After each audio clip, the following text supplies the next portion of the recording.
¿Qué tal? ¿Cómo están? Bienvenidas y bienvenidos nuevamente a otra sesión más de impuestos y de recursos humanos 2 en 1 en menos de 60 minutos.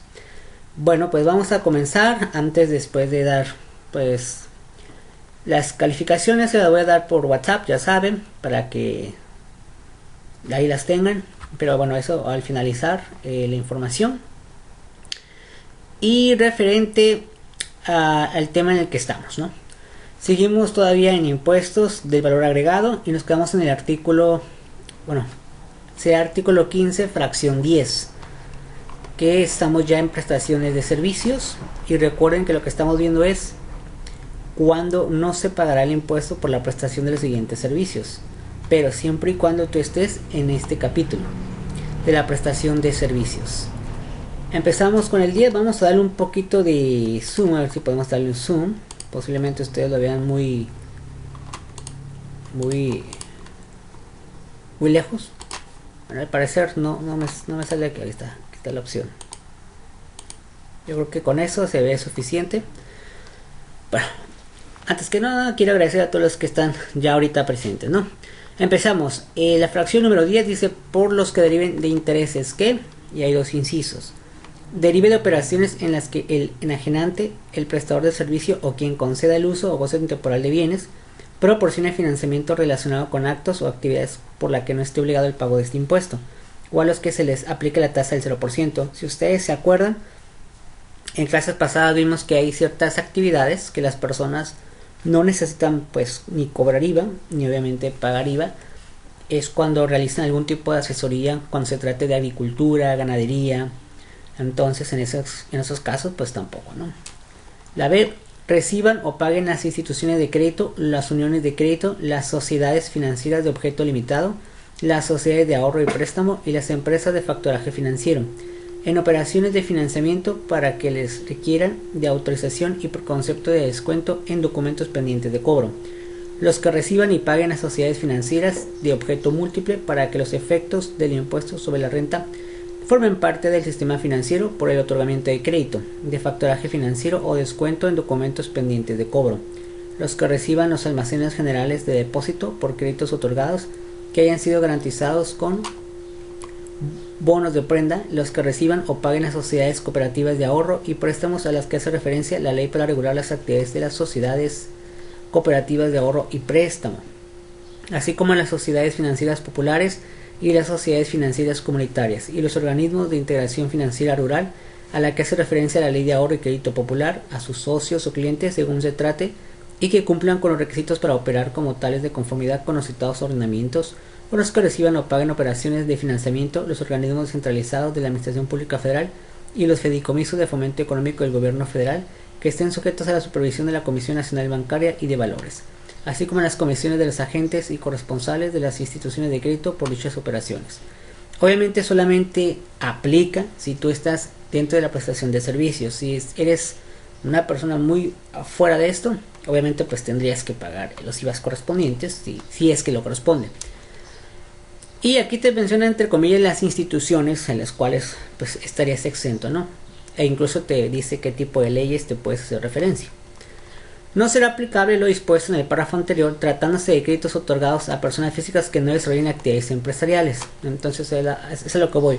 Si tú no estás en el supuesto de la prestación de servicios, eres otro tipo de persona, pues tendrías que pagar los IVAs correspondientes, ¿no? Y aquí te dicen: o no presten servicios personales independientes, o no otorguen el uso o goce temporal de bienes inmuebles. Tratándose de créditos otorgados a personas físicas que realicen las actividades mencionadas, no se pagará el impuesto cuando los mismos sean para la adquisición de bienes de inversión en dichas actividades o se trate de créditos refraccionarios de habilitación o avío, siempre que dichas personas se encuentren inscritas en el Registro Federal de Contribuyentes. Entonces, ese tipo de personas puede pedir algún tipo de crédito refraccionario o de habilitación o avío y estarían exentas, pero siempre y cuando tú estés en ese supuesto.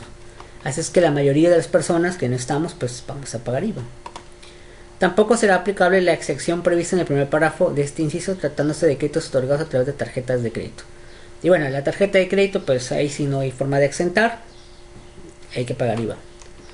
En cuando las comisiones, en fin, todo eso se paga IVA aparte. Reciban las instituciones de fianzas, la de seguros y las sociedades mutualistas de seguro en operaciones de financiamiento, excepto tratándose de créditos otorgados a personas físicas que no gozarían de la exención prevista en el inciso anterior. Igual, ¿estás en el supuesto? No, pues que sí, no te preocupes. No estoy en el supuesto, pues ni modo, pagarás. También provengan de créditos hipotecarios o con garantía fiduciaria para la adquisición, ampliación, construcción o reparación de bienes inmuebles destinadas a casa-habitación. Provengan de cajas de ahorro de los trabajadores y de fondos de ahorro establecidos por las empresas, siempre que reúnan los requisitos de deducibilidad en los términos de la ley del impuesto de la renta. Aquí pues tendrías que irte a la ley del impuesto sobre la renta y ver si cumples con los requisitos para no pagar. Deriven de obligaciones emitidas conforme a lo dispuesto en la Ley General de Títulos y Operaciones de Crédito. Reciban o paguen las instituciones públicas que emitan bonos y administren planes de ahorro con la garantía incondicional del pago del gobierno federal. Deriven de valores a cargo del gobierno federal inscritos en el Registro Nacional de Valores Intermediarios.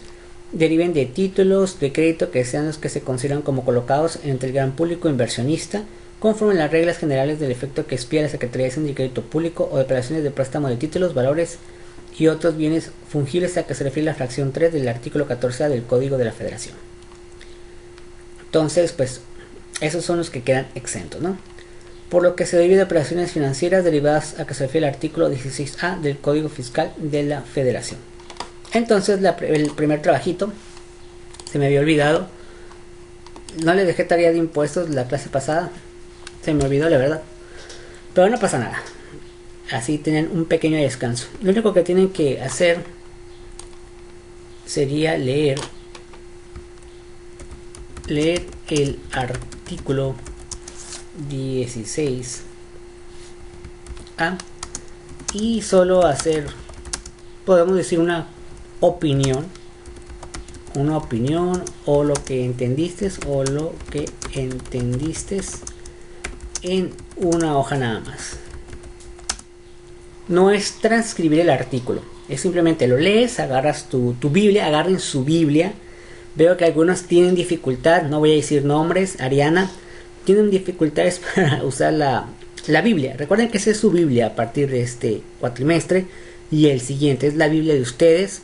Tienen que dormir con ella, despertar con ella, y ese artículo pues obviamente viene ahí, el artículo 16A. Lo único que tienen que hacer es leerlo, lo leen detalladamente. Si ven que alguna palabra no la logran entender, pueden buscar en un diccionario fiscal o al principio en un diccionario pues común, y ya en base a lo que te diga pues más o menos entenderle, y ya simplemente poner como una opinión o lo que entendiste en una hoja nada más, obviamente ya sea en Word, o si lo hacen en el cuaderno pues lo hacen en el cuaderno y sacar foto, ¿no? Entonces el artículo 16A del Código Fiscal de la Federación.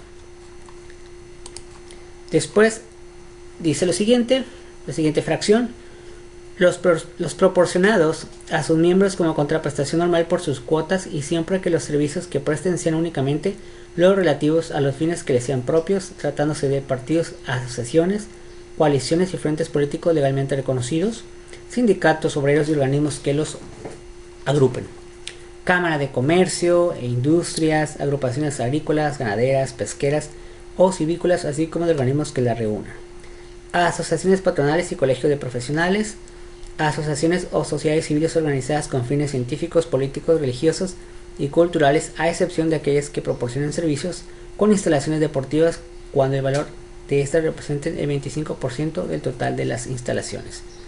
Entonces, si se dan cuenta, la mayoría de los que están exentos del pago del IVA prácticamente son personas que buscan hacer prestaciones con una finalidad de no ganar dinero o ayudar en el sector agrícola, ganadero, pesquero, civícola, ¿no? Que ahí la autoridad pues sí busca ayudar a ese sector, digo, está bien, ¿no? Pero pues hay sectores que tienen mayor proporción económica que ahí no ayuda, ¿no? Siguiente, los de espectáculos públicos por el boleto de entrada, salvo los de teatro y circo. Eso es muy interesante porque ya se había comentado que la autoridad quería cobrarle IVA a todo ya, o sea, todo lo que es espectáculo, cobrar IVA, que eso ya no era interesante, ¿no? Entonces, vamos a ver, les comentaba, es que como que escuché el ruido, entonces dije, van a hacer ruido. Los de espectáculos públicos por el boleto de entrada, salvo de teatro y circo, ¿no? Entonces querían pues cobrarle a todo el IVA. Entonces no todos los espectáculos le están cobrando, pero bueno, son cosas que pasan y que bueno, por fortuna hasta ahorita hay algunas cosas que están exentas. Entonces dice, cuando el convenio con el Estado o acuerdo con el departamento, bueno, de la Ciudad de México, donde se presenta el espectáculo, no se ajusta lo previsto en la fracción 6 del artículo 41 de esta ley, la exención prevista en esta fracción no será aplicable a las funciones de cine por boleto de entrada. No se consideran espectáculos públicos los prestados en restaurantes, bares, cabarets, salones de fiesta o de baile y centros nocturnos. Entonces prácticamente el teatro, el circo se considera como que bueno, la gente puede ser conocimiento, puede ser diversión sana, y esto es lo que nosotros dejamos de exento. Pero por ejemplo el teatro creo que es un gran aporte al conocimiento, a las artes, y bueno, en su momento querían cobrar eso también, ¿no? Entonces pues bueno, es lo que pasa. Y lo que no es espectáculo, aunque parezca, pues es en los bares, cabarets, salones de fiesta o de baile, pues eso, o centros nocturnos. Desgraciadamente para la autoridad eso no es así como que, ay, no vamos a cobrar IVA por eso. También hay que cobrar, ¿no? O hay que pagar. Los servicios profesionales de medicina, cuando su prestación requiera título de médico conforme a las leyes, siempre que sean prestados por personas físicas, ya sea individualmente o por conducto de sociedades civiles. Muy bien. Después, los servicios profesionales de medicina hospitalarios, de radiología de laboratorios y estudios clínicos que presten los organismos descentralizados de la Administración Pública Federal o de la Ciudad de México, ya no se llama Distrito Federal, o de los gobiernos estatales y municipales. Siguiente fracción, por los que obtengan contraprestación de los autores en los casos siguientes: para autorizar a terceros la publicación de obras escritas de su creación en periódicos y revistas, siempre que los periódicos y revistas se destinen para su enajenación al público por la persona que efectúa los pagos por estos conceptos. Por transmitir temporalmente los derechos patrimoniales u otorgar temporalmente licencias de uso a terceros correspondientes a obras de su autoría a que se refieren las fracciones del 1 al 14 del artículo 13 y el artículo 78 de la Ley Federal de Derechos de Autor, que estén inscritas en el registro público del derecho de autor del Secretaría de Educación Pública. Y ya casi para terminar este artículo, lo dispuesto en los incisos anteriores no aplica, es decir, pues aquí tendrías que pagar pues, el IVA o cobrar.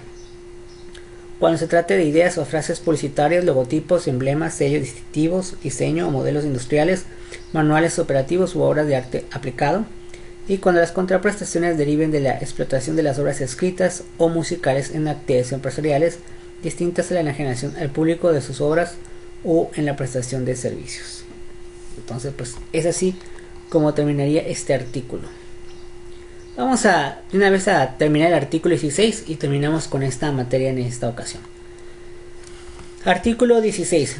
Para los efectos de esta ley se entiende que se presta el servicio en territorio nacional cuando en el mismo se lleva a cabo total o parcialmente por un residente en el país. Prácticamente si estás dentro del territorio nacional, pues se supone que aquí estás trabajando y todo esto es territorio nacional. En el caso de transporte internacional se considera que el servicio se presta en territorio nacional independientemente de la residencia del porteador, cuando en el mismo se inicia el viaje, incluso si este es de ida y vuelta. Tratándose de transportación aérea internacional, se considera que únicamente se presta el 25% del servicio en territorio nacional. La transportación aérea a las poblaciones mexicanas ubicadas en la franja fronteriza de 20 kilómetros, paralelas a las líneas divisorias internacionales del norte y sur del país, gozarán del mismo tratamiento. Tratándose de los servicios digitales a que se refiere el artículo 18b de esta ley prestados por residentes en el extranjero sin establecimientos en México, se considera que el territorio se presta en territorio nacional cuando el receptor del servicio se encuentra en dicho territorio y se estará lo dispuesto en el artículo 3 bis del presente ordenamiento. Y por último, en el caso de intereses y demás contraprestaciones que paguen residentes en México, a los residentes en el extranjero que otorguen crédito a través de tarjetas se entiende que presta el servicio en territorio nacional cuando en el mismo se utilice la tarjeta. Entonces pues sigue siendo el artículo relacionado con cuando se paga con IVA o no se paga con IVA, ¿no? Bueno, hasta aquí vamos a dejar la parte de los impuestos y nada más un trabajo de suficiente por lo pronto, que sería el de leer el artículo 16A del Código Fiscal de la Federación y solo hacer una opinión o lo que entendiste en una hoja, nada más. Eso sería prácticamente en impuestos. Bueno, vamos a ver ahora lo que es recursos humanos. Bueno, al final vamos a revisar un poquito sobre las tareas que dejamos. Ok. Continuamos con recursos humanos. Recuerden que este libro, que se llama Desafío de la Administración de Recursos Humanos, se encuentra en su Classroom. Ya muchos lo tienen, pero bueno, ahí está. Reglas básicas para el entrevistador. Bueno, primero los métodos de entrevistas que hay, por ejemplo, las no dirigidas, las estructuradas, la situacional y para describir comportamientos. Entonces, reglas para el entrevistador. ¿Cuáles son las reglas que uno de alguna manera debe de seguir? Dice 1. Establecer un plan de entrevista. Se examinan los propósitos de esta y se determinan las áreas y preguntas específicas que se deben cubrir. Antes de ver al solicitante se registran los requerimientos del puesto, los datos de la solicitud, las puntuaciones de la prueba y demás información disponible. Bueno, obviamente la persona que está en recursos humanos de alguna manera pues también se tiene que preparar para entrevistar a la persona. No es como que así como va, pues la entrevisto. Lo ideal sería pues también tú hacer un pequeño estudio de la persona en base a su información que ya te envió. Por ejemplo, si es algo más profesional, pues ya te envió el currículo con anterioridad.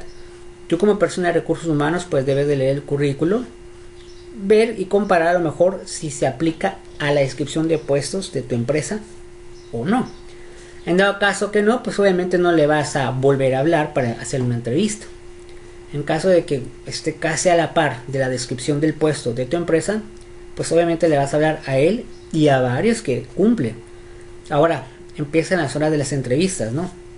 Tienes que crear tu entrevista, cómo lo vas a hacer, qué le vas a preguntar, si es que hay varios candidatos para el mismo puesto. Entonces está interesante esa parte, ¿no? Obviamente con anterioridad pues tú ya tienes algo de información. Después, establecer y conservar la empatía. Esto se logra saludando con calidez, explicando el propósito de la entrevista y mostrando un sincero interés por el solicitante, además de escucharlo con cuidado. Tú como persona que vas a entrevistar al próximo trabajador, al próximo profesionista, de alguna manera tienes que mostrarte amable, vocabulario adecuado y sobre todo, independientemente de que se vaya a quedar en el trabajo o no se vaya a quedar, pues de manera respetuosa, ¿no? Van a ver ustedes, o posiblemente les ha pasado a ustedes, que cuando van a una entrevista tú te das cuenta que la persona que te va a entrevistar a veces ni él, yo creo que tiene ganas de hacer el trabajo y se nota, ¿no? Así como que lo veo con unas ganas de entrevistarme, ¿no? O se ve apurado, o se ve que simplemente para sacar el trabajo, muy pocas preguntas, después te hablamos, ¿no? Entonces necesitas tú como persona de recursos humanos tomarse el tiempo necesario por cada uno de las personas que vas a tú entrevistar. Después dice la número 3, escuchar de manera activa. Hay que esforzarse para comprender y penetrar en lo que solo se sugiere. La mente de una persona que escucha bien está alerta de su cara y postura suele reflejar este hecho. A veces la persona que tú estás entrevistando, al momento que tú le hagas una pregunta, puede ser que se extenda más, porque la pregunta va acorde a lo que espera él decirte. No sé, si le dices que tú le cuentes un poquito de los antecedentes de trabajo, pues te va a decir. Entonces tienes que saber escuchar también a la persona que estás entrevistando. Puede que diga datos importantes y que digan, bueno, lo puedo contratar por esos datos o por lo como es que piensa la persona hacia el trabajo, ¿no? Después la 4, prestar atención al lenguaje no verbal. Muchas veces las expresiones faciales, movimientos de cara, etcétera, y la posición del cuerpo y los movimientos de un solicitante proporcionan pistas referentes a sus actitudes y sentimientos. Los entrevistadores deben estar alerta a lo que comunican de manera no verbal. Obviamente no se trata de que lo estés viendo a la persona así de que, a ver, vamos a ver si mueve la mano, si mueve un ojo, si mueve la cara. No necesariamente, pero bueno, tú te das cuenta cómo es su comportamiento, ¿no? Al estar ahí contigo. Y eso pues de alguna manera puede tomar como referencia ese lenguaje para tomar la decisión de, bueno, continuar tal vez con otra segunda entrevista, considerarlo o simplemente mejor no lo considero, ¿no? Entonces eso suele suceder. También las personas que van a buscar trabajo pues tienen muchas formas de expresarse, ¿no? A eso se refiere. La 5 dice, proporcionar información con tanta libertad y honestidad como sea posible. hay que responder totalmente y con franqueza a las preguntas del solicitante. Se debe presentar una imagen realista del puesto. A veces pasa que los de recursos humanos solamente quieren terminar el trabajo rápido, entonces dejan que desear con la imagen que ellos representan a la empresa. Y bueno, en este caso, pues debes de proporcionar también tú como empresa, pues los datos importantes de la empresa y no darle vuelta a las cosas. Un ejemplo muy usual es, por ejemplo, el sueldo o lo que le piensas ofrecer, que al final puede ser que sea cierto o no. Muchas personas posiblemente te pregunten, y más o menos cuánto sería el sueldo, ¿no? Tú como empresa tienes la oportunidad de decidir qué sueldo quieres pagarle. Y ya la persona, habrá una persona que, aunque tú digas un sueldo bajísimo, habrá una persona que lo va a aceptar. O sea, siempre hay una persona que dice, yo lo acepto, aunque sabes tú como empresa que ese puesto era para más. Entonces, tú como de recursos humanos o persona que está entrevistando, pues tienes que ser muy honesto con el puesto, con el salario o el sueldo, si es que te pregunta eso el solicitante, como qué tanto puedes ganar después o si ahí se queda. Todo eso es muy importante, que seas honesto, ¿no?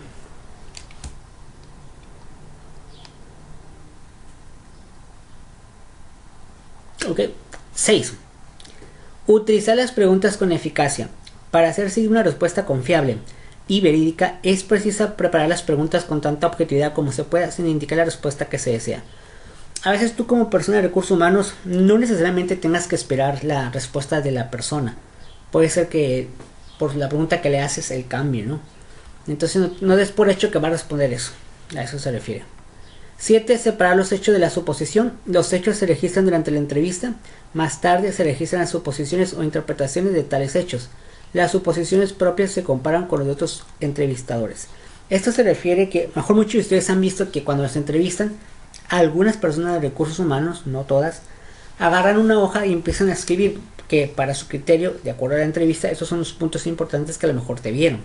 O los puntos negativos que dijeron, eso tendría que cambiar esta persona o no.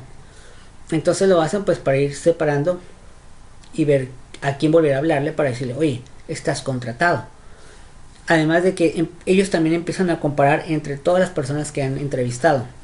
Muchas personas pueden tener un buen currículo vitae, es decir, buen conocimiento educativo, de trabajo, etcétera, pero en la entrevista es cuando ahí a lo mejor, porque la persona no sabe desenvolverse ante una persona de recursos humanos, y ahí se puede dar cuenta de que, bueno, no es la persona idónea, por más que vea tu currículo muy bien.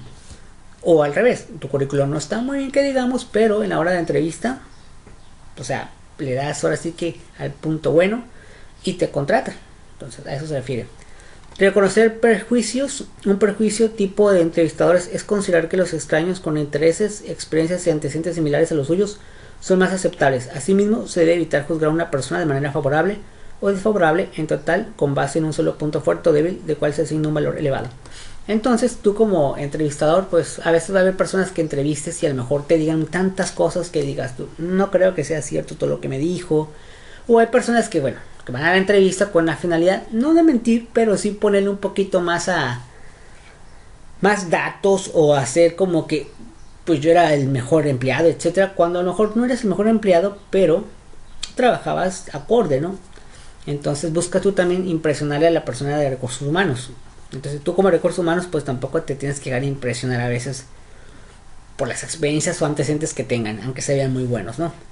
9. Controlar el curso de la entrevista. Hay que establecer un plan de entrevista y seguirlo. Se dan al solicitante amplias oportunidades y de hablar, por eso se mantiene el control de la situación al fin de alcanzar el objetivo de la entrevista.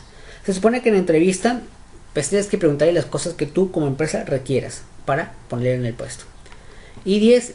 Estandarizar las preguntas planeadas para elevar la confiabilidad y evitar la discriminación. Hay que plantear unas preguntas a todos los solicitantes de un puesto específico. Entonces, todas las preguntas que hagas a otra persona se las vas a hacer igual. Y así pues ya tú te vas a dar cuenta cuál es mejor, ¿no? Tanto preguntas personales, un poquito sobre tu cuestión económica o un poquito sobre tu experiencia laboral, tu escolaridad, etcétera. Bueno, vamos a continuar con la siguiente parte, preguntas apropiadas e inapropiadas en la entrevista. Así es que vamos a leer el siguiente párrafos. Bueno, Preguntas apropiadas e inapropiadas en la entrevista. Bueno, vamos a ver preguntas apropiadas y preguntas inapropiadas. No por parte de la persona que va a buscar el trabajo, sino por parte de la persona que entrevista. Entonces, si alguno de ustedes llega a terminar en recursos humanos, pues bueno, van a ver de qué trata esto. Origen nacional. Pregunta apropiada. ¿Cuál es su nombre? ¿Alguna vez trabajó con otro nombre? ¿Habla algún idioma que pudiera ser apropiado para este puesto?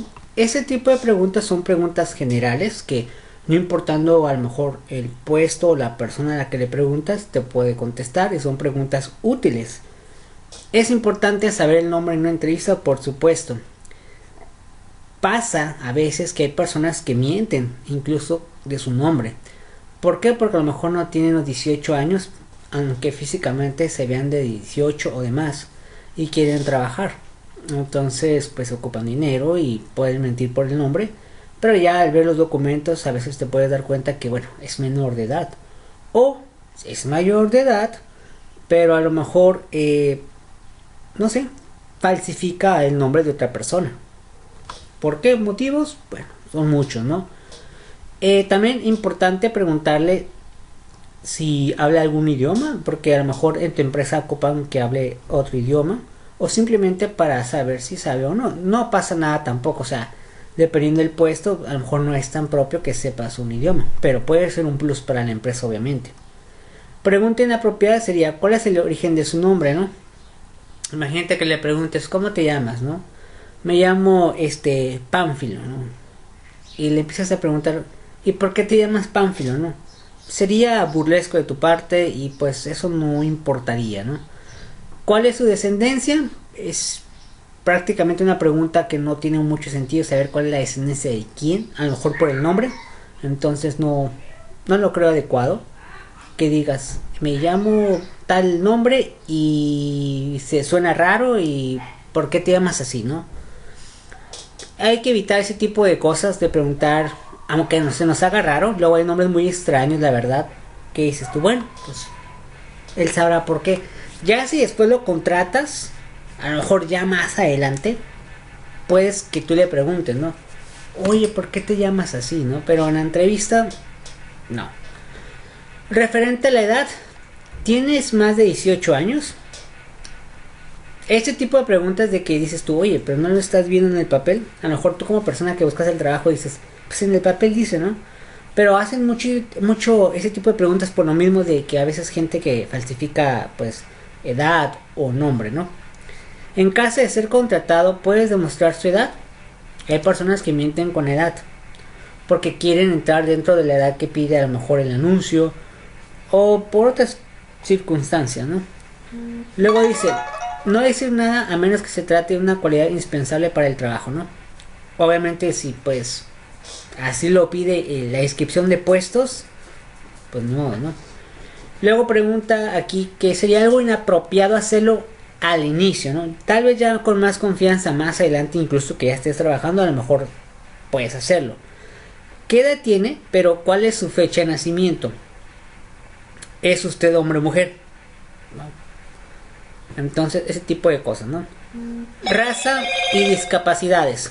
¿Tiene alguna discapacidad que pudiera interferir con el desempeño de su puesto? Bueno, eso es importante preguntar porque a lo mejor tú lo ves físicamente muy bien y resulta a lo mejor que, no sé, tiene una prótesis y tú no te das cuenta, ¿no? Sería bueno preguntar, ¿no? Con el desempeño de su puesto, dice ahí. Luego, ¿aceptaría realizar un examen físico si el puesto así lo requiera? Forma parte de que son cosas que pues requiere la empresa, ¿no? No es algo inapropiado preguntar eso. Más sin embargo, inapropiado sería algo así. ¿Tienes algún defecto físico? Y lo ves que está todo feo a lo mejor. ¿Cuándo fue la última vez que se hizo un examen físico? ¿No? ¿De qué color son sus ojos? Ya me imagino preguntarle a la persona, ¿de qué color son tus ojos? O sea, ese tipo de cosas no le puedes preguntar, ¿no? ¿Cuánto mides? Ojo, ¿cuánto mide? No, ¿cuánto le mide? ¿Y cuánto pesas? Ese tipo de cosas no es necesario estar preguntando ese tipo de cosas. Obviamente, si el trabajo se tratara de modelo, bueno, se va a entender que el cuerpo vende. Pero otro tipo de trabajos que no tiene nada que ver, pues tu cuerpo, porque le tendrás que preguntar cosas de ese estilo. Ya a lo mejor, ya que lo contrataste, pasó el tiempo, lleva tiempo en la empresa, y ya si le quieres así como por preguntar, ya es otra cosa, ¿no? Sobre la estatura y el peso, ya lo vimos. Y sobre la residencia. Pregunta apropiada, ¿cuál es su dirección? ¿No? ¿Cuánto tiempo tiene viviendo ahí? Hasta ahí pues todo bien, es algo normal. Pero bueno, una pregunta inapropiada al principio sería, ¿cuáles son los nombres de las personas con quien vive y su relación con ellas? Ese tipo de preguntas son inapropiadas en el momento de la entrevista para cualquier tipo de puesto de trabajo. Tal vez, si es una empresa un poquito más enfocada a seguridad, por ejemplo, aquellos que mandan dinero de un banco a otro, o de ciertas tiendas llegan a recoger dinero, las preguntas referentes a personas con las que vives, etcétera, pasa a otro tono. ¿Por qué? Porque son personas que a lo mejor por el dinero que están manejando puede pretender la empresa que entren con fines de robar. Pero eso se hace en otro tipo de entrevista. No era entrevista en la primera, ¿no? Son algunas preguntas inapropiadas y otras preguntas apropiadas. Obviamente existen muchas preguntas inapropiadas que pudieras hacer. Seguimos, por ejemplo, la religión. ¿Es posible informar a la persona del horario de trabajo que se requiere el puesto? Es decir, tienes que decirle a la persona cuál va a ser su horario de trabajo. Y aquí sí llega a haber un problema referente a las religiones. Yo te voy a dar un ejemplo. Una pregunta que no debería de hacer: ¿tiene alguna afiliación religiosa? Esta pregunta, entre comillas, es inadecuada, pero a veces lo hacen las empresas porque imagínate, tú tienes un horario de trabajo que le vas a decir a la persona que tiene que trabajar. Imagínate que le toca el sábado trabajar. Es de lunes a sábado. Hay religiones que el sábado es sagrado, es decir, el sábado no se trabaja porque es el día más importante de la semana en cuestiones religiosas. Entonces, ¿qué te va a decir o qué va a pasar? Posiblemente te falten todos los sábados. Posiblemente. Por cuestiones religiosas, ¿no? El registro militar: ¿recibió alguna capacitación o instrucción militar que se pudiera aplicar a este puesto? Si es así, pues lo dice. Si no, pues no pasa nada. Y ya preguntarle algo más a fondo sería: ¿qué tipo de baja recibió de las Fuerzas Armadas? ¿No? Escolaridad y experiencia. ¿A dónde fue a la escuela? ¿Terminó la escuela? ¿Cuál es su experiencia anterior de trabajo? ¿Y por qué salió de ahí? ¿Cuál es su historial de sueldos? Entonces, escolaridad y experiencia pues son preguntas adecuadas. Ya preguntarle cuándo te graduaste no es necesario. Si ya te dijo que terminó la universidad, pues para qué le preguntas cuándo se graduó, ¿no? ¿Cuáles son sus aficiones? Yo creo que esas preguntas serían ya con más confianza y si a lo mejor pasa a otro punto, ¿no?, de la entrevista. Pero al inicio como que eso no sería lo adecuado. Luego, antecedentes penales, ciudadanía y estado civil. ¿Alguna vez ha sido condenado por un delito? ¿Tiene el derecho legal de trabajar en este país? Preguntas que, bueno, para evitarse la empresa contratar a alguien que a lo mejor está prófugo de la justicia, ¿no? Y luego, ¿alguna vez ha sido arrestado? ¿Es usted ciudadano en este país? ¿No? Algo inadecuado. Estado civil: ¿cuál es el nombre, dirección y número de teléfono de alguna persona con que podamos entrar en contacto en caso de emergencia? Que eso no tiene nada de malo. Pero malo sería, entre comillas malo, pregúntale: ¿es usted casado, soltero, divorciado, señora, señorita? ¿Y qué edad tiene? Esto sí es con el fin de ver algo más personal al principio de una entrevista. No es además que tú le preguntes: ¿es soltero o casado? Te va a decir soltero. Ok, te pregunto que eres soltero por la cuestión de que tenemos trabajo, etc. Ahí no hay problema. ¿Eres casado? Ah, ok, entonces ocupas más tiempo, me imagino, que para tus hijos, porque el horario es este horario, ¿no? Le estás explicando ahí. Pero a veces algunos temas ya, como para saber más de su vida, no tiene caso al principio, ¿no? O sea, no debería. Y vemos esto de las pruebas de selección y vemos un ejemplo ahorita de una entrevista. Una prueba de selección es una medición objetiva y estandarizada de una muestra de comportamiento que se utiliza para evaluar el conocimiento, las capacidades, habilidades y otras características de un individuo en relación con otros. Y tenemos alguna clasificación de selección, que son pruebas. Algunas empresas te hacen exámenes, aparte de la entrevista normal. Entre ellas están pruebas de aptitudes, pruebas de rendimiento, habilidades cognitivas, personalidad, capacidad y de conocimiento. Normalmente la mayoría hace de conocimiento en base al puesto que vas a hacer. O algunos prefieren mejor la personalidad para ver si no están contratando una persona con una mente perversa. Entonces ese tipo de cosas va a pasar, ¿no? Pero bueno, esto lo vamos a dejar ya para otra clase. A continuación vamos a ver un pequeño fragmento de un ejemplo de entrevista. Fue un ejemplo de entrevista, está claro. No son entrevistas de alguna manera profesionales, me refiero a que no es exactamente sacado de la vida real, pero bueno, se asemeja a la vida real. Quiero aclarar que es un trabajo que hicieron otros compañeros de otra escuela referente a cómo sería una entrevista de trabajo. Es como una dramatización, una pequeña exposición que hicieron. Obviamente nosotros no podemos hacer ese tipo de cuestiones porque bueno, no estamos de forma presencial. A ellos les tocó de forma presencial y pudieron hacer y juntarse y hacer como un pequeño ejemplo de entrevista de trabajo.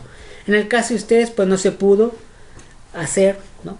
Yo tenía pensado hacer como una entrevista, pero a ustedes, a cada uno de ustedes, referente con el currículo que ustedes me proporcionaron, hacerles una entrevista. Yo personalmente a ustedes como si yo fuera quien les va a otorgar el trabajo, pero lamentablemente no puedo hacer esto porque no estamos de presencial. Entonces esta práctica que iba a estar interesante no se va a poder hacer. Ni modos, toda la culpa la tiene el COP. Pero hubiera sido interesante hacer ese tipo de ejercicios. Así es que bueno, al no poder hacer esto, pues vamos a ver un ejemplo que alguien ya hizo. Es un ejemplo, pero bueno, mucho se ajusta a la realidad, ¿no? Así es que vamos a ver algunos ejemplos y al último comentamos y explicamos referente a lo que es el currículo, algo rápido y algunos puntos que les puedo proporcionar en base a su currículo vitae de las tareas que me entregaron. Así es que vamos a ver las imágenes a continuación. Adelante.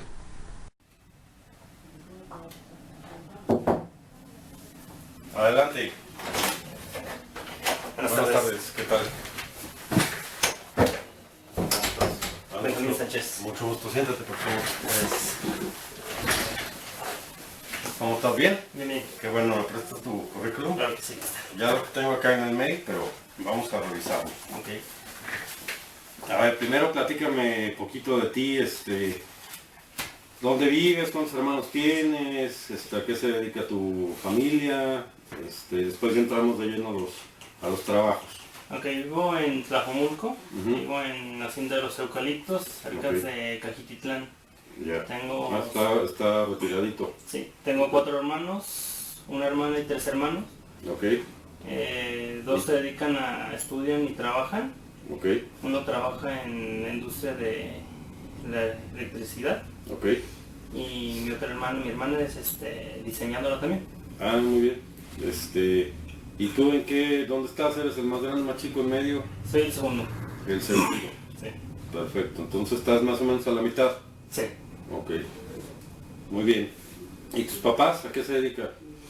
Mi mamá trabaja haciendo el aseo y mi papá trabaja en una empresa de pintura. ¿Desde hace cuánto trabaja tu papá ahí? Como 5 años aproximadamente. Ah, ok. ¿Y antes qué hacía? Tenía un negocio, tenía un taller de bicicletas. Ah, muy bien, lo cerró. Sí. ¿Y por qué lo cerró? ¿Se puede saber? Por una inversión que no salió y tuvimos que cerrar. Ah, muy bien. ¿Y vives con tus papás todavía? Sí. Ok. Muy bien. Pues entonces ahora sí vamos a entrar ya los detalles del trabajo. ¿En dónde estudiaste diseño? En la Universidad de Univer. En Univer, perfecto. ¿Y hace cuánto saliste? Salí hace 8 años. 8 años, no, pues ya 8 años diseñando ya. Sí, de hecho diseñé como freelance cuando terminé y luego entré a otra empresa. Aquí dice comunicación creativa, ¿es en esa? Sí. Ah, perfecto. ¿Y ahí qué, a ver, platícame de comunicación creativa?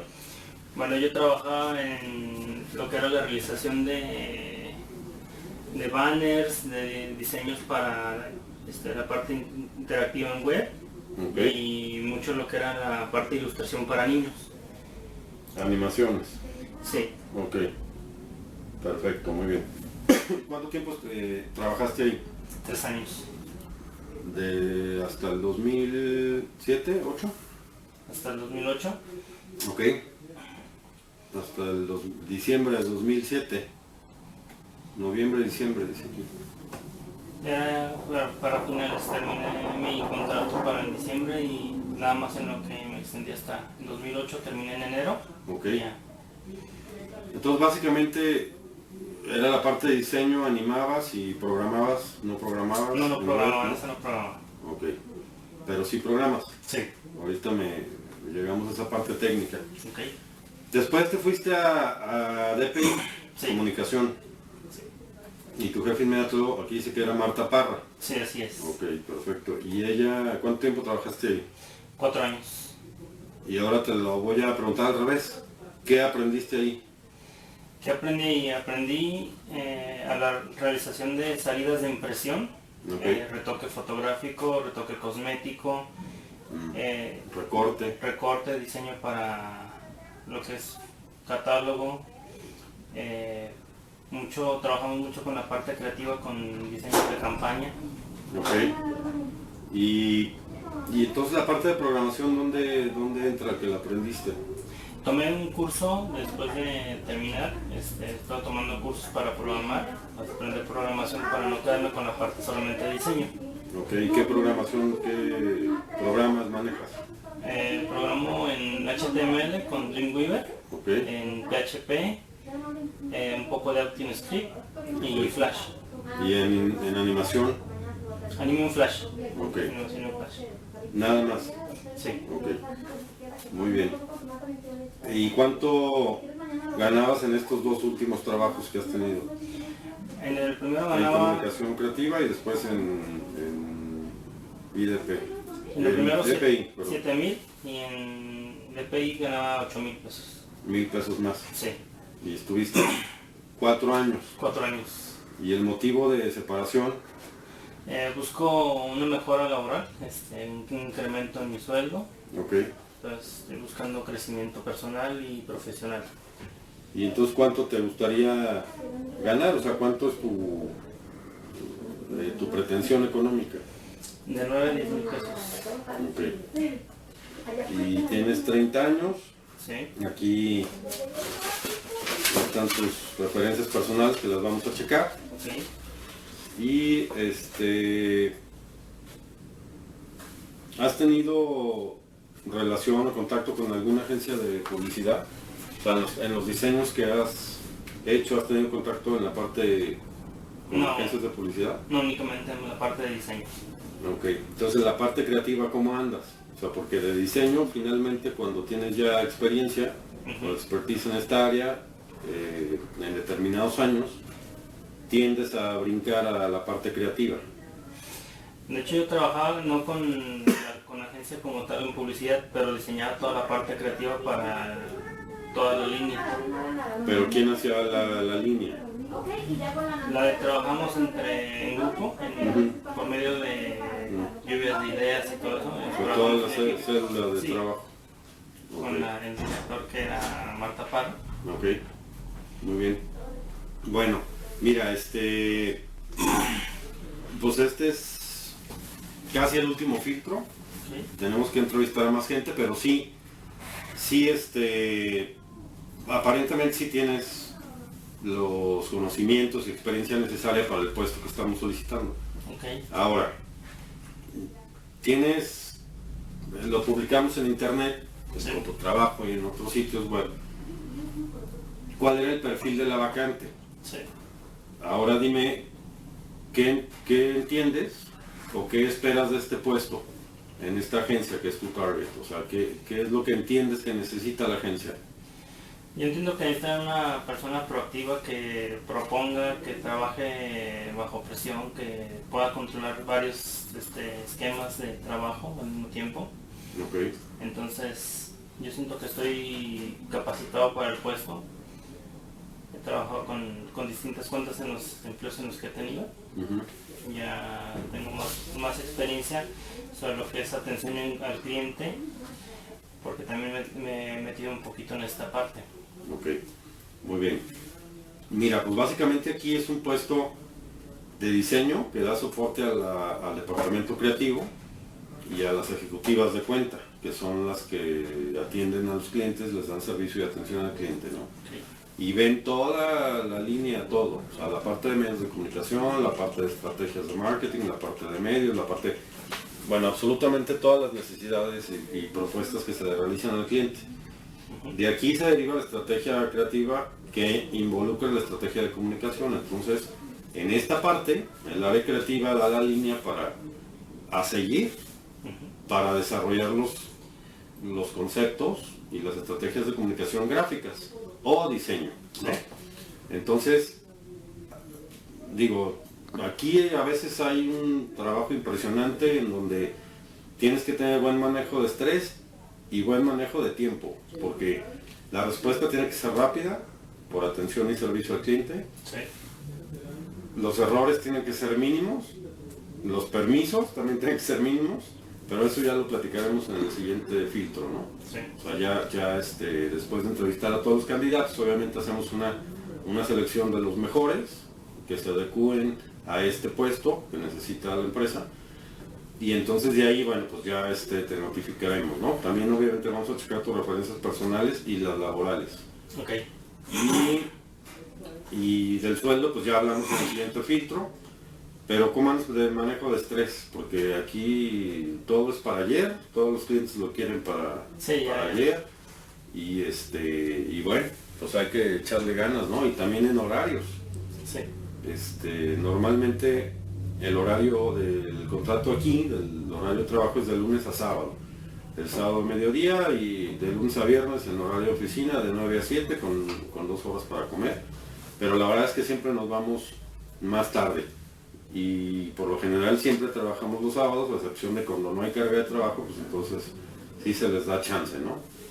¿Cómo ves esta parte? O sea, tú tienes problema con el tiempo, te dedicas a otra cosa, No, ninguno. Ok. Y entonces, ¿qué estás buscando en una empresa? Estabilidad. Estabilidad. ¿Y qué más? Estabilidad, solidez, aprendizaje, no solamente de mí, sino de todas las que yo pueda aprender.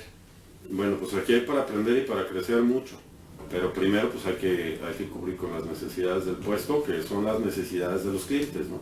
Okay. Entonces, pues muy bien, Benjamín, aquí déjame tus datos, le voy a ahorita apuntar aquí las pretensiones económicas que tienes en mente y vamos a seguir entrevistando gente. Yo considero que entre 10 y 15 días ya vamos a tener a la selección de personas para pasar al segundo filtro.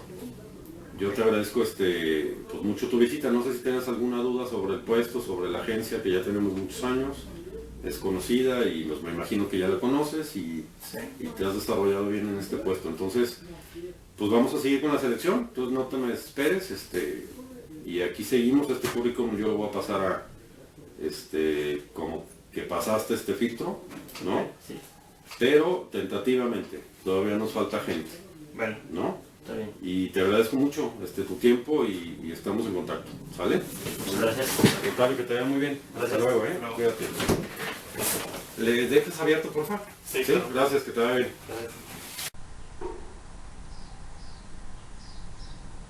Bueno, como ustedes vieron, pues son ejemplos de entrevistas, así puede hacer más o menos en la vida real. Y bueno, pues eso sería el ejemplo, ¿no?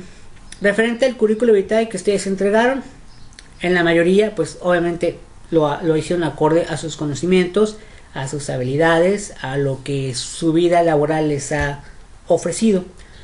En su mayoría lo entregó máximo, así por muy grande que estaba su currículo vitae. 2 hojas, algunos, no digo que todos. Lo ideal, de hecho en la vida real, son 2 hojas. Aunque tengas mucho que decir, lo ideal sería máximo 2 hojas. Si lo puedes hacer en una hoja todo, perfecto, es mucho mejor. La mayoría de las personas que están en recursos humanos, cuando llega el currículo vitae, sobre todo en correo electrónico, si ven que tiene más de 2 hojas, en algunos hasta 3, 4, 5 o hasta más, voy a serles honestos, no lo van a leer. Es mucha información, y más si es una empresa que pues ocupa tiempo, ¿no? Rápidamente ocuparse las cosas y no tardarse tanto tiempo. Imagínate un anuncio de trabajo, ¿cuántas personas no mandan su currículo? O sea, es una infinidad de personas. ¿Cómo tomar la decisión de que, bueno, esos currículos los voy a leer y aparte de leerlos voy a entrevistar a la persona? Es está algo detallado y complicado, ¿no? Máximo 2 hojas creo que es lo ideal. Obviamente poner las cosas educativas, las principales de trabajo y ciertas actividades o habilidades que tengas al hacer esos trabajos para detallar un poquito tu personalidad referente a lo laboral. Muy bien. Referente a los diseños de colores, sí es bueno, la verdad sí es bueno, porque sí pueden llamar la atención. Entonces, mínimo, si a lo mejor el currículo lo hiciste mal, por lo menos le llamó la atención el color. Quieras o no, vas a hacer la diferencia de otros que lo van a enviar en el típico hoja blanca. Aunque aquí depende mucho ya de recursos humanos, ¿no? Hay gente de recursos humanos que tiene una mentalidad diferente y va a decir, no, aquel que me lo envía de color es porque es una... Pues ahí luego empieza medio la psicología. Si las personas envían de color sus currículos, ¿significa algo? Si el currículo lo ponen de esa forma, ¿significa algo? No necesariamente, pero sí lleva un protocolo. En el currículo se dice mucho de la persona. Al menos da la primera impresión. Y más como esté escrito, detallado. Imagínate que a ti te llegue un correo electrónico con un currículo con muchas faltas de ortografía, por ejemplo. Obviamente no creo que te hablen y no creo que incluso lean tu currículo. Entonces ver un currículo con un diseño estético bonito y aparte pues sin falta de ortografía y bien diseñado. A lo mejor no pusiste todo, pero está bien diseñado. Llama la atención, obviamente, ¿no? Entonces no está nada mal. No tiene nada de malo, más que ahí depende a veces mucho de la persona de recursos humanos. Hay gente de recursos humanos que eso no lo toma de importancia. Entonces también depende mucho de la persona que contrate o que vaya a contratar o que revise. También son ideas propias ya de la persona, ¿no? Habrá quien diga, yo quiero que me manden un currículo que tenga ciertas características y a lo mejor que tú envíes no viene. Pero es que ya depende de cada persona. Pero en términos generales no está de más. Y referente a qué poner en la cuestión de laboral, poner mínimo a lo mucho los 3 principales o los más relevantes. Poner los 3 trabajos principales, aunque no pongas todas las actividades que hiciste, pero sí el nombre de las empresas. Obviamente yo sé que tú a lo mejor tienes más trabajos, pero es imposible poner todos, ¿no? Por eso les digo, a lo mucho en 2 hojas tienes que decir, sacar esa relevancia de ti, para que la persona de recursos humanos diga, quiero leerlo. Quiero verlo y no solamente verlo, sino llamarle. Que venga aquí. Otra cosa muy importante del currículo, todo lo que ponen en el currículo debe ser verdad. Y sobre todo, en dado caso que en algunos pongan fechas, que por ejemplo entré en tal día y salí tal día de cierto trabajo. Así como ponen las fechas en tu currículo, todo lo que pones en tu currículo, también es bueno que te lo sepas. Hay personas que luego hacen buenos currículos, muy buenos, no sé si porque lo copiaron de otro o el chiste que hacen muy bien el currículum, pero a la hora de ya interactuar con la persona te das cuenta que no sabe nada de su propio currículo. Mucha desfacez en sus fechas de la escuela, que salió en tal año y que no, que siempre salió en este. Deficiencias incluso en las actividades que realizaban en estas empresas, porque le preguntan, en tal empresa que tú estabas, ¿qué hacías? Y es como, ¿qué hacía? No, pues hacía esto y el otro. No lo ve tan detallado, no lo explica tan detallado como lo hizo en el currículo. Entonces, es muy importante una regla. Apréndase su propio currículo. Hay que aprendérselo. Apréndete qué pusiste, datos de la escuela que pusiste, a lo mejor pusiste un curso, pusiste alguna habilidad, pusiste el objetivo del trabajo porque lo querías, cuáles trabajos has tú elaborado, el nombre de las empresas, el nombre al menos de la persona responsable de tu área. Todo eso hay que aprenderse del currículo. O sea, tu currículo, apréndetelo. Porque luego sí hay personas que luego no se lo aprenden y parece que ni ellos lo hicieron, ¿no? Entre algunos puntos que se pueden mejorar o que algunos hicieron bien, pero si a algunos por ahí les pasó eso, pues nomás sería cuestión de mejorarlo, su currículo. Y irlo actualizando también. Otra cosa muy importante, que algunos de ustedes mandó 2 currículos. Y no porque se haya equivocado, sino mandó 2, yo creo pensando que este currículo lo utilizo para esto. este currículo lo utiliza para eso. ¿Es adecuado hacer eso? Por supuesto que sí, porque tú te estás dando cuenta que posiblemente esa empresa no esté interesada en ciertas actividades que tú hiciste. Entonces pone las actividades de acuerdo o acorde al puesto que tú estás solicitando. Y ahí no se trata de mentir, se trata de poner lo bueno.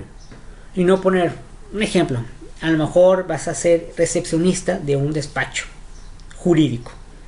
Entonces, pues, tienes trabajos que a lo mejor hiciste en otros despachos, o no en despachos, pero sí en recepción de alguna empresa. Obviamente pones, ¿no?, lo más relevante. Pero a lo mejor esa persona aparte hace otro tipo de actividades. Obviamente ahí tendría que separar sus currículos, ¿no?, para empezar. Entonces a eso se refiere, ¿no? Bueno, ya hasta aquí la vamos a terminar. Ya vimos todo lo que tenemos que hacer. Y bueno, ¿qué tienen que hacer? Lo único que tienen que hacer es investigar un poquito sobre las pruebas de selección. Va a estar sencillito. Primeramente, solamente con que investiguen un ejemplo nada más. Investigar un ejemplo de prueba de selección. Pueden investigar un ejemplo. Puede ser que el ejemplo lo hagan, es decir, a lo mejor esté resuelto, o no, no es necesario. Investigar un ejemplo de prueba de selección. Puede ser cualquiera de los que acaban de ver aquí. Una prueba de aptitud, por ejemplo, una prueba de rendimiento, una prueba de habilidad cognitiva, de personalidad, de capacidad o de conocimiento. Cualquier prueba, solamente que se utilice para seleccionar de alguna manera también a algún trabajador. Entonces, ahorita vimos nada más lo que es la entrevista y estábamos viendo, entre comillas, la introducción de las pruebas de selección, ¿verdad? Que eso lo veríamos la próxima semana, ¿no? Entonces, investiga el ejemplo de una prueba de selección. Facilito está el trabajo. Investíguelo. ¿Por qué esa prueba de selección? Bueno, eso se los pongo allá en Classroom, ¿no? ¿Por qué esa prueba de selección? ¿Qué te llamó la atención de esa prueba de selección? El ejemplo. ¿Y qué opinas sobre esa prueba de selección que elegiste? Y pues prácticamente sería todo. Bueno, pues muchísimas gracias por estar aquí. Y bueno, pues nos vemos la próxima semana. Y ahorita al finalizar les pongo su calificación en WhatsApp. Muchísimas gracias y nos vemos hasta luego.